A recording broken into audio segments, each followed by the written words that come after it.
Believe it or not, there actually is some good news this week, some great news actually. Despite Donald Trump being arrested for a third time, the national debt spiraling out of control, those southern borders still wide open, flooding us with millions of illegal aliens and drag queens running amok.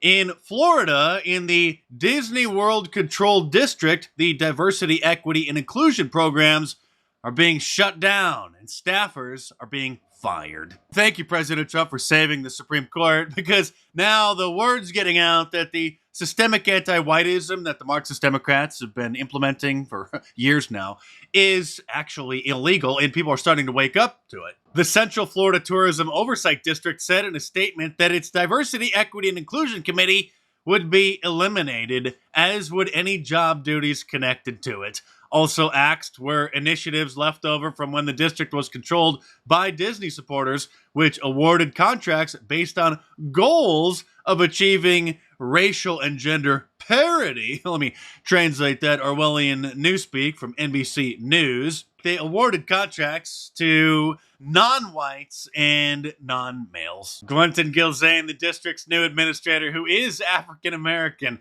and a former head of the Central Florida Urban League, called such initiatives illegal and simply un-American. Our district will no longer participate in any attempt to divide us by race or advance the notion that we are not created equal, Gilzane said in a statement. Also, Florida is rejecting psychology textbooks that promote the idea that there are 57 different genders. And so AP psychology classes, well, they need to find a new book, one that's not completely insane. And so the Marxists are complaining that that effectively banned the class in Florida because of gender and sexuality chapters. Also, about a week or two ago, a school district in Southern California, of all places, in Temecula, rejected the state's mandated social studies textbook because it gives a glowing review of Harvey Milk, the infamous LGBTP activist. Of course, the liberals completely freaked out about that, saying that the curriculum that mentions Harvey Milk got blocked by the Temecula School Board. Oh, it doesn't just mention Harvey Milk. The Temecula School Board president is based, as the kids say, because he accurately described Harvey Milk as the P word, because Harvey Milk, like most, if not all, of the founding fathers of the LGBTQ rights movement, like Harry Hay and John Money, all endorsed, well, Jeffrey Epstein-style relationships. And this seems like an article from 4 months ago, but it's literally from yesterday. NBC News, Bud Light sales plunge after boycott over campaign with transgender influencer company reveals. Well, in other news, the sky is blue. While the sales of the Bud Light brand itself have dropped 30-40% at least over the last few months and are never going to return because it's not just a boycott, it's a brand shift.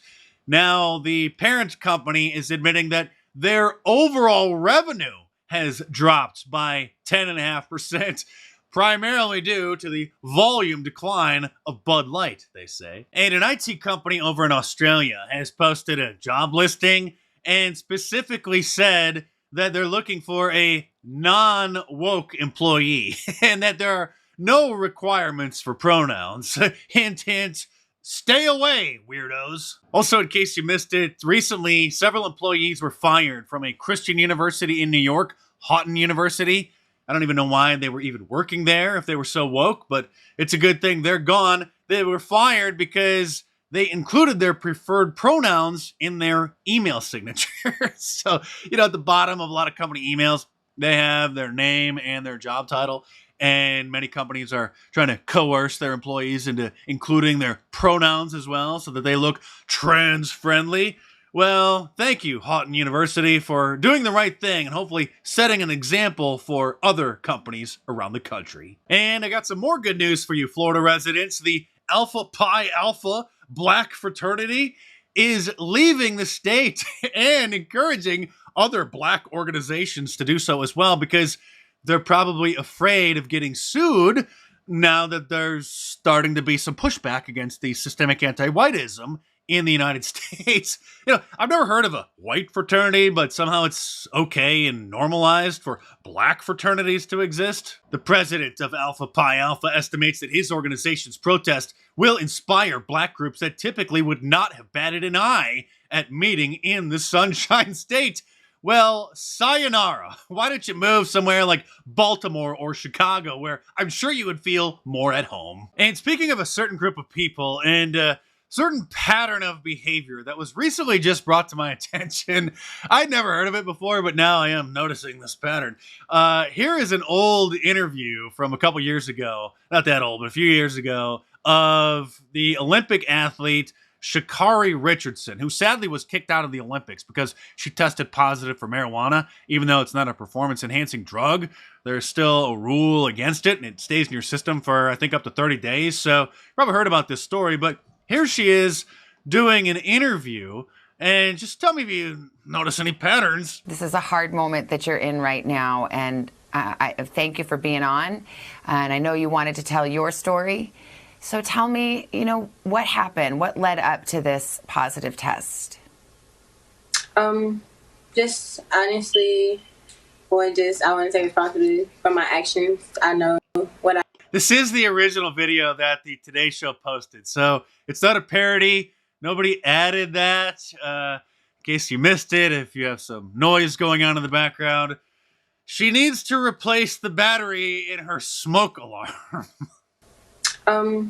Just honestly, I want to take responsibility. Now, I had never heard of this before until this viral video of the failed wannabe teacher in New York who was part of the class action lawsuit where they sued the state claiming that the only reason that they failed the test to become a credited teacher is because of racism. And, well, if you listen to the interview, you wouldn't trust this guy to make you coffee, let alone teach your kids anything. And his smoke alarm needed the battery replaced. And then people started posting in the comments about a certain pattern that people have been noticing. A pattern you're not supposed to talk about. A terrible stereotype that is now officially a meme. This from knowyourmeme.com, the smoke detector beeping meme, where it describes that it refers to memes about people not changing the batteries in their smoke detectors in their home once they start emitting a repeating beeping signal to indicate that they may not function properly due to low battery. In the early 2020s, the unwillingness to change batteries in smoke detectors became a stereotype associated with black people, prompted by a viral TikTok and a series of viral posts on Twitter. And stay tuned because there's still more good news. Gotta end Friday on a high note, especially this week with all of the chaos, the Marxist revolution making progress, trying to imprison Donald Trump. Jason Aldean's song, Try That in a Small Town, hit #1. It skyrocketed on the charts after the music video got censored from CMT, Country Music Television. Even though the song had been out for weeks, as soon as the video came out, then the liberal media started freaking out about it. They censored it. The song went up to #2. And now it is #1. And there's a brand new poll out. I'll have CNN explain it. And, well, try not to laugh. In this poll, people are also asked who they trust more on the handling of major issues.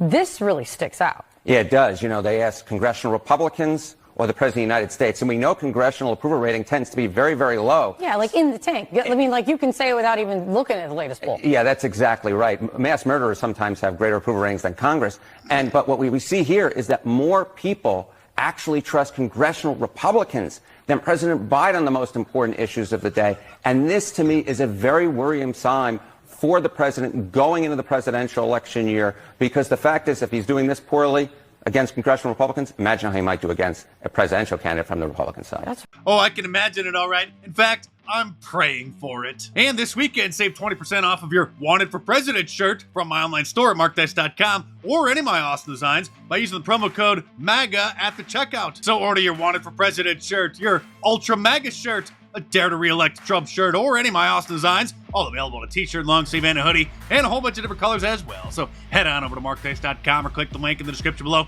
Enter the promo code MAGA at the checkout to save 20% off this weekend, and check them out.